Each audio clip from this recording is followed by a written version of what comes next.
music lovers, welcome to the Vault. We are in Mount Rockmore at the Vault with Art of Anarchy. So they had just released their third album, and so we are the first stop of their tour. We're going to do just a quick introduction, and we'll just kind of go on from there. You are? John Votta, lead guitar. I am Ron Bumblefoot Thal, lead guitar, rhythm guitar, other guitars. Vince Votta, drums. You guys are you guys brothers? No, You're I twins? actually just met him Yeah. on the tour. Okay. Believe it or not. Actually, he and I are twins. Yeah, they're You actually two are I went to school with him. more or less. Yeah. So you're We're You're identical. identical twins. twins? They are. 1 minute apart. I'm the older brother. I have I was twins. 2 minutes. They're 6 minutes apart, but 1 minute? 6 minutes. Woo, 1 that's minute. like, Yeah. Ouch. yeah, you know, it's like, thank your mom. Oh, She yeah. gave birth 3 times in one day. Oh yeah. No. She's wonderful. Oh, yeah. She is. So we are so excited to have you guys here. Honored to be We're here. thrilled that it's the first stop. Yep. And we were listening to your sound check and guitar. Was that bad? No, it was good. Did I give that look? Yeah. Heard the sound check. Yeah. I heard the sound check. We're paying these guys tonight. Oh man. No, I Sorry was about so impressed listening to your riffs. I mean, all of it. I was like, oh, I cannot even wait to see this. And I did watch them on YouTube prior just to kind of see all the music that was out there. And you guys actually have quite a bit on YouTube. It's interesting. Yeah, have you- It's a history. Definitely a history. Yeah. Interesting. We're a one-of-a-kind band with our history. You know? I Definitely mean, unique. I was trying to look at some of the history of Art of Anarchy. I mean, there's been Some iconic people in there. there has. How did this whole thing come about? Mental illness. That's how you start. No, really, it's organically just, I mean, I Knowing think him. knowing him, well, we grew up somewhat together. We've known each other. I don't know, 28 years, your mom said now. Is that Is what it my 20 mom years? said? Yeah, 28 years. Yeah, you know we each know other. listen Oh, to you what know my mom- their we know- mom? No, Oh, we know okay. each other. We know each Oh, I thought Yeah, you. back No. when, long time ago, I had a studio and they would come in with their bands and I would record them and we would just believe always. it or not, we were in college, and it's funny when there's a scene. After a while, you start to see who's the serious individuals, And he was by far the most serious guy we knew Yeah. back in the day. By leaps and bounds, to be yeah, honest with and you. obviously his musicianship is second to Yeah. none. And Oh, shucks. yeah, you don't hear that anymore. But you know, it just grew out of a friendship, and Yeah. it just kind of happened. Like the first time, I was just casually writing songs whenever it hit me, and I threw them on my 4-track, and before I knew it, I had an album, and I'm like, Yeah, so buddy, they- I got an album. Why don't we record it and just take it from there? Yeah, and see so they what came into my studio, we started recording, yeah, and one thing happened after another. Then we had John Moyer from Disturbed on bass for the first 2 records, and he's actually got a writing credit on the new record. And you know, he's still part of the family as far as I'm concerned, and always will be. He's an amazing guy and an amazing talent. And you know, it's just Disturbed's where he's at right now. When he joined the band, Disturbed was on a hiatus, so that's where his priorities are. But you know, we were honored to have him for those 2 records. Now we moved on with Tony Dickinson, who's in Trans-Siberian Orchestra right now. he plays with Soto. That's Yep. the connection there is our singer. Jeff They Gorman, play actually. together for years. So yeah.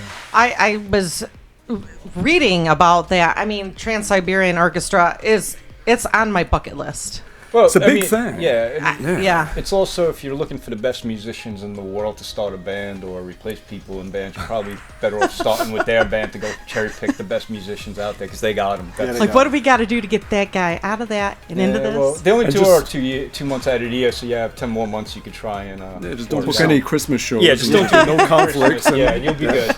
But yeah, they have the world's top musicians are in that group. So Yeah, it is. I mean, it's definitely on my bucket list. I have quite a few friends that have gone over the years, and just the things that they the production that they have said, I was like, yeah. "What? What is this?" I've never, like, maybe 15 years ago, I heard about it, and I was like, now it's been 15 years, and now that I realize that this thing is still going, I'm like, And it's gotten okay, big, hold on yeah. a minute, I have to go check this out. But now that next you Christmas, guys right? are here, we get some, Yes. you get to know, see the half vocal yeah. range, anyways, which I did get some of that in your practice, and we're super excited for you guys to go on their YouTube and see for yourself, and go to their website so you can get an idea of where they're going to be next. Maybe you're living in that town, or maybe you want to drive to that town and see them live yourself. So just a really quick question. What was music like in your home growing up? Elvis Presley. Actually, my parents saw Elvis back in the day in Las Vegas, and Elvis gave my mother his scarf actually at the show. So when I was younger, I used to see the scarf. Does she still have it? Oh yeah. Oh, it's a family yeah. heirloom, and I used to put it around my neck, and I used to have toy guitars.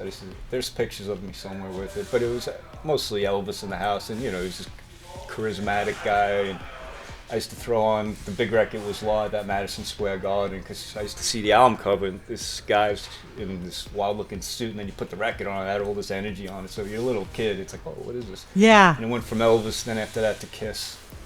And it was kind of funny. We were actually related to Peter Criss through marriage. Stop Yeah, it. so yeah, my aunt, not going too far, but yeah, so that's how we heard. For only a few years. Yeah, for only a few When they years, got- but Still, yeah, it's a long you know, story and this and that, but it was funny.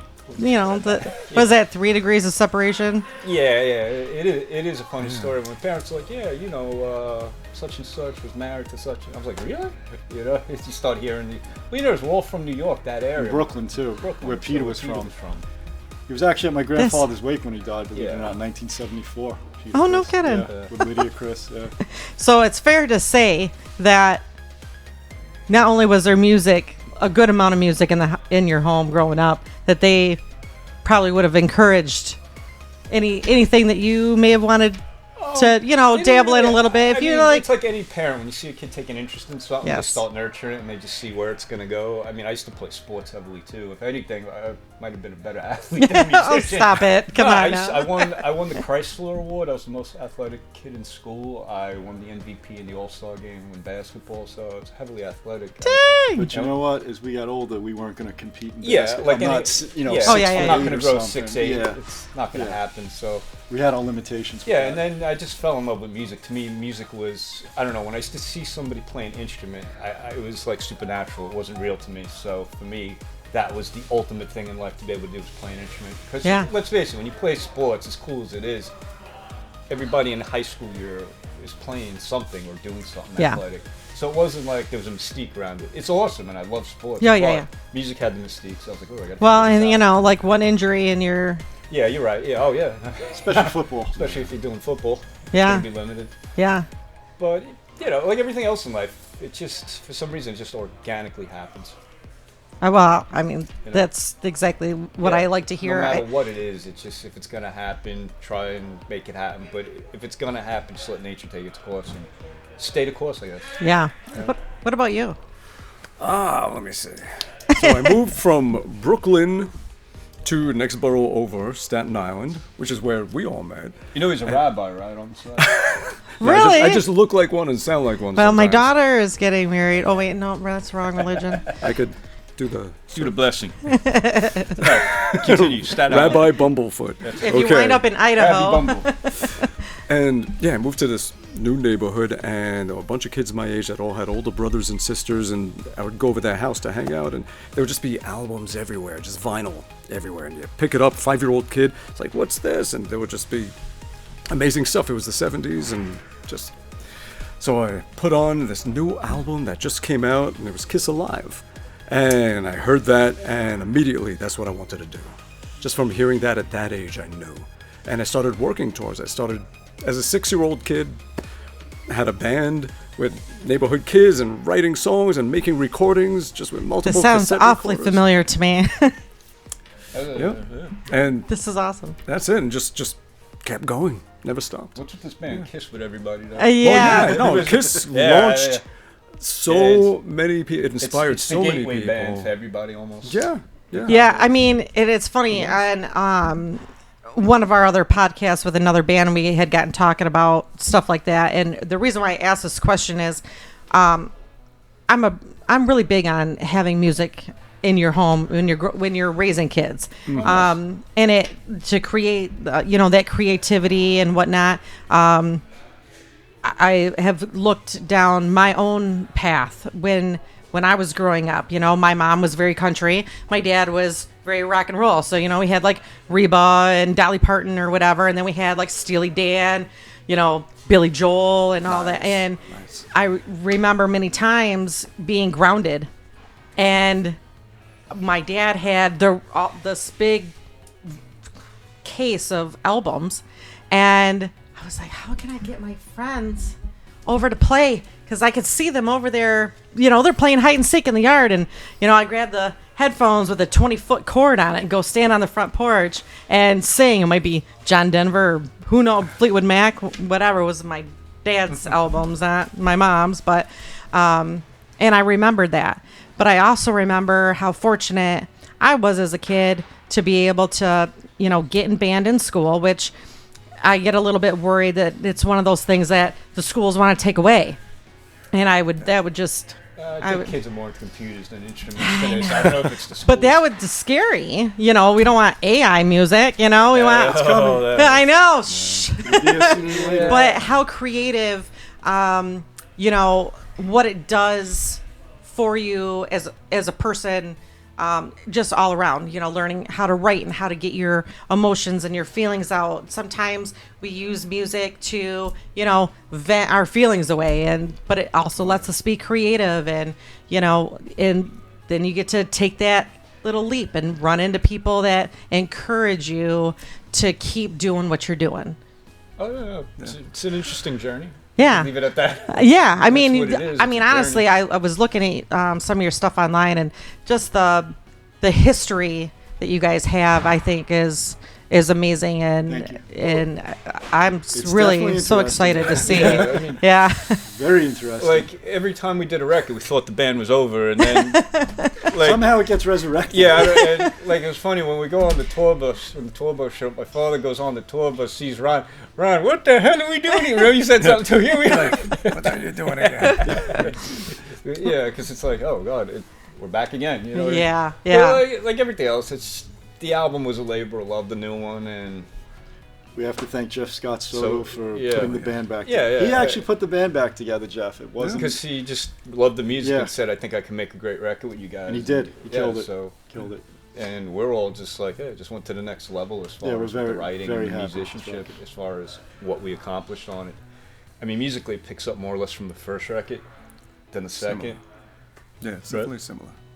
But we just went It's more on steroids. Yeah, it's more on unfiltered. steroids. Yeah. It's like the first two on steroids. Yeah, Yeah. more or less. That's awesome. But it keeps the sound. I mean, the band has a sound. Like me and Ron have our own signature vibes to our writing, and that's what kind of gives the band the sound. With my brother's drumming, and you know, you start adding this. We love the singing at that time.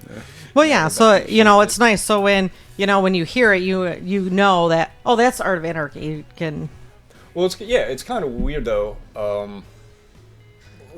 Like I love seeing discussions with who is the best singer and which is the best record and this and that, and I could answer that very simply. They're all great singers. Yeah. Every album's got the high points on it. Every album's got the bangers on it. Just enjoy the music. Whatever you like. Yeah, There's no wrong answer to that. Yeah. They You're were allowed all to- great singers who did amazing work with us, and it's a shame it couldn't be the first singer or the second singer, but here we are with the third singer. Third time's the charm. Third time's the charm, we're just jokingly calling it. And we're just like, whatever happens. Take it a day at a time. Yeah, just a day at a just time, enjoy just it. enjoying the I moments, love that that's all. attitude. You know, there's no, oh my God, this has got to be, we got to be playing the Garden within 5 months and this and that. It's just like, whatever. Yeah, four, yeah. We'll do 4.5. Make it 3. Yeah, it's just like, it's all good. Well, who knows? I mean, you guys got the tour bus out there. You're going from city to city, state to state. You might just get a new album written between here and there in the next couple months. Well, lucky we don't get sick probably on this. We're trying to focus on that. Yeah. Album's not even on the card. Yeah, it's like this is like the Stay Healthy tour. Yeah, well, Like Twisted Sister, Stay Hungry. No, Art of Anarchy, Stay Healthy. Yeah, I guess that's the new album. Stay Healthy. Stay Healthy. Fourth album coming. Eat your broccoli. Yeah, but like today I woke up and I looked out the window and I go, what's going on here? It's snowing. What are we in a blizzard? Yeah. Because in New York it was like 60, 70 degrees. The weather got warm there. I was like, ah, you know, whatever. It's like, I guess the weather will be similar to here. And then I woke up. I'm like, wait a minute, didn't I leave this behind in February? What's going on? I said the same thing, and somebody was telling me about it yesterday, and I was like, they're wrong.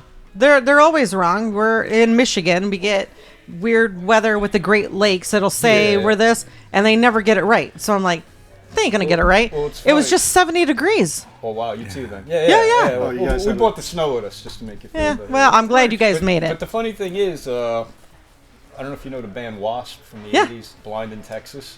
That song was actually written by Blackie during a Blinding Snowstorm. So it was funny when I woke up on the bus. That's what clicked in my mind for some reason. That song. Everything's a song. Yeah. I always say that too. Like Said whatever blind it in is. Texas, I'm blind in Michigan. Yeah. So all that being said, we're gonna make sure that we post some video of the show tonight, and so stay tuned. But make sure you go in and click on the links below, because you'll be able to see all the videos that they got out. You'll be able to go into their store if you want to purchase their album. Make sure that you like and subscribe. It really does make a difference, and I'm sure everybody here appreciates all of that. All of that being said, we're going to let the next band start their sound check. So if everyone wouldn't mind to always remember to keep the music playing. Cool, everybody. Thanks, guys. Peace out. Definitely. Thank you.